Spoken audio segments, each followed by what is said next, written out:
What's going on, YouTube? You know who it is. It's your boy Shrek, and we're back with another video, guys. So we're really quiet right now because it's like 6:30 in the morning. I don't want to wake up anyone at home or inside the house or any of the neighbors. We are going to start getting started, or we are going to get started on a video that's long overdue. We are going to start working on the RV. We do have the fuel sending unit, and we have 2 oxygen sensors that I believe our RV needs, and we need to get them right. Season is here, guys. We're gonna go camping soon. We want to test it out before we even go over there. That way we make sure everything's working. We still haven't worked on the ceiling. We have to seal the RV, and we also have to fix the generator. We got like 3 weeks more till actual Halloween start. As you guys know, the start of Dune season, and we will be out in Dumont, God willing, and we need to have the RV right. So let's get down underneath the RV and get started.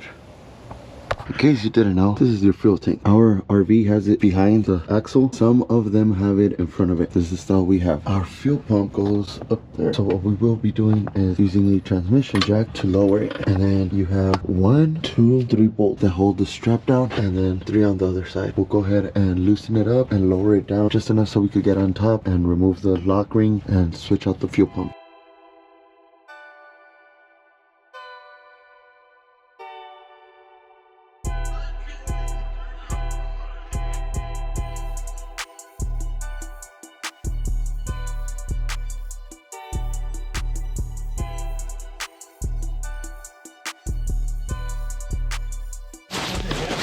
Alright, so we did go ahead and drop the tank already. We have it at an angle, and this is your fuel pump right there. I'll go ahead and start taking off the fittings on top and unbolting it. I do have to clean it up first, brush it off, that way we don't get no debris inside the tank. Pro tip, make sure you're doing this with your tank pretty empty, or rather empty, before you start doing any of this. It will make it more difficult if it's full.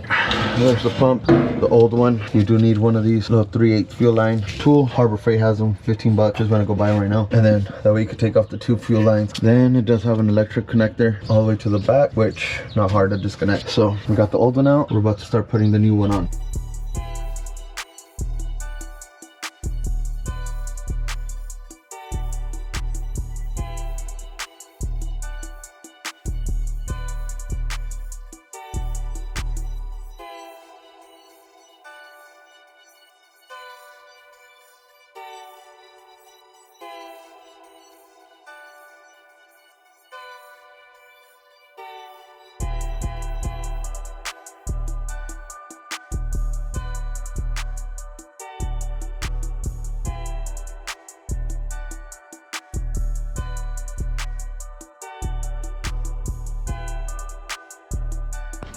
Alright, we did go ahead and bolt up the top bolts around the ring of the pump. We now have to, and we also connected the fuel lines, the feed and return. Now what we have to do is connect the electrical plug. It's gonna be a little mission just because I can't reach that good, and we should be good.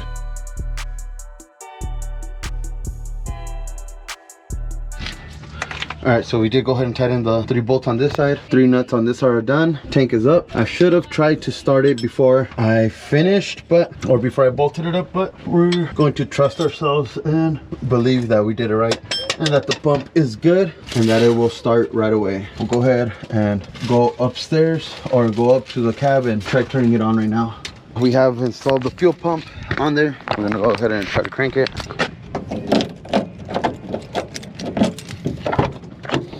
I want to put you guys down there, see if you could hear it.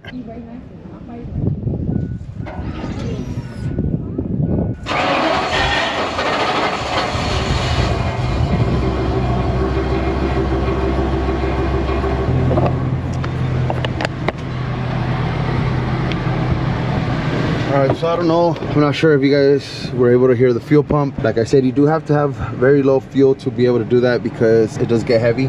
These are pretty big tanks. I did struggle a little bit, only because of course the fuel lines have a little bit of air due to removing the fuel line from the fuel pump. We do have a check engine light as well for 2 sensors, the oxygen sensors, which we're going to go ahead and look at right now and see if we can start fixing that as well. But if you guys remember right before, it would struggle on the second one, sometimes on the 3rd one as well. So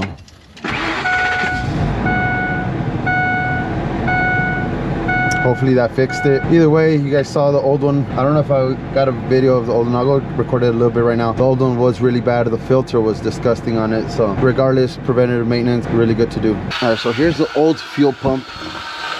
Filter's pretty dirty. You guys can see that's the old fuel pump. We did go replace it with the new one. I think I did get a video of the new one. So regardless, preventative maintenance, like I said, we'll go ahead and test it out next week or in 2 weeks to see and make sure if it doesn't cut out again. We'll take a little overnight trip just to test out the RV. Right now, I'm going to go ahead and get started on those other 2 filters, which are these oxygen sensors. Oxygen sensor made in Japan.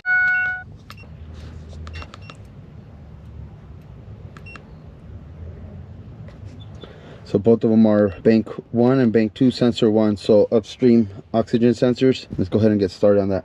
Any recommendations, by the way, on a new scanner? Let me know in the comments, please. We're looking for a new one. Which one are you guys using? Maybe a bi-directional one. That's what I'm interested in now. But let's get down there. All right, like I'm saying, first sensor's right here, right off the exhaust manifold, right there. Plug is right here. So let's get to taking it off. All we do is the socket, oxygen sensor socket, and a ratchet, and it should come off. All right, so there's our old sensor. Pro tip, sometimes they are hard to come out, so you just cut off the top. And in this case, we used a 22mm socket, some lubricant, and it came right out. So we're going to put this one back on and then connect it and then move on to the next one. All right, sensor number 1 is on, bolted on and connected. 1 more to go. The sensor is a lot harder to get to. What I just realized that we're going to have to do is take off this heat shield. Ain't too much of a struggle. Just 1 bolt holding right here, 1 bolt down there, and 1 on this bracket. 3 bolt. We'll go ahead and take the shield off, cut it, use the socket, and take it out. So we're not struggling so much. Should be out in less than 30 minutes.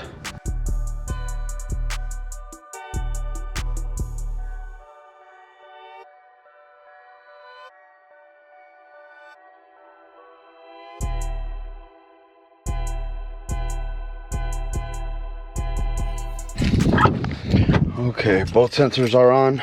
We do have new fuel pump. Let's see what we're doing here. Start her up.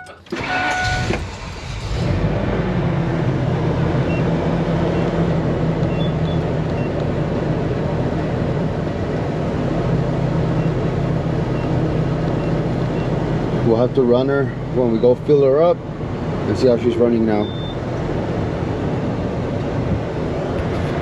Report back after.